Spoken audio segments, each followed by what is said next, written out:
Gachagua should be in prison today. He should be out there recording a statement and going to prison. Maji, karibu kwenye channel yangu ya Riggy. Hakikisha umesubscribe na umebonyeza alama ya kengele pale for every notification nikiupload video uwe wa kwanza kuipokea video yangu. Imekuwa ni wimbo pale kwenye parliament, wanasema kwamba Gachagua must be arrested. Gachagua must be arrested. Kwani kuna nini? Unaposikia MP wengi wanasema hivyo. Law must be reviewed. They need not to earn when they are actively involved in such things, Honorable Speaker. Number 3, Honorable Speaker, it's the question to the former Deputy President. You claim to speak for the Mount Kenya region. Now speak about the destruction of property. Speak about the loss of jobs. Talk about Naivas that was looted in Nyeri. Now talk about those young people that lost jobs in Nyeri. Talk about the lives lost. Now talk about the Kikuyu law court, Honorable Speaker, that was burnt down, Honorable Speaker. Talk about those people who are suffering, Honorable Speaker, when they were going home after doing their business, Honorable Speaker. They were being stopped by goons and they were being asked of money before they passed, Honorable Speaker. If this person claims to speak about, for Mount Kenya people, this is the time we want to hear about those people who lost businesses in town, those people that have suffered, Honorable Speaker. And there is no question about it. Honorable Riggy Gachagua must be arrested. And all the politicians that work under him, they should be arrested and investigated, because we saw some of them moving around and claiming that they are supporting this movement called Gen Z, which is a lie, Honorable Speaker. There is no movement called Gen Z. These are criminals. There is nothing like that. There is nothing called Gen Z, Honorable Speaker.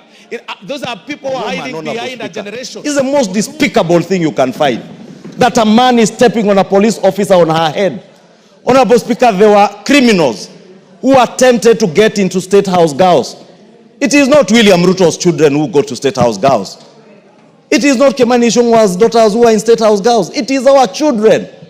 Why would anybody mobilize criminals to attack young school girls in a school? I commend the police for protecting State House girls, protecting other lives and property that they protected yesterday, Honorable Speaker, and call on them to take action on the financiers, the mobilizers, and those particular criminals and those who want to drive our country to anarchy. And we tell them, resounding as a house, we shall not allow our country to be driven to anarchy by bloodthirsty people, bloodthirsty politicians who have no agenda, who have no vision for Kenya, who can only harp on Gen Z.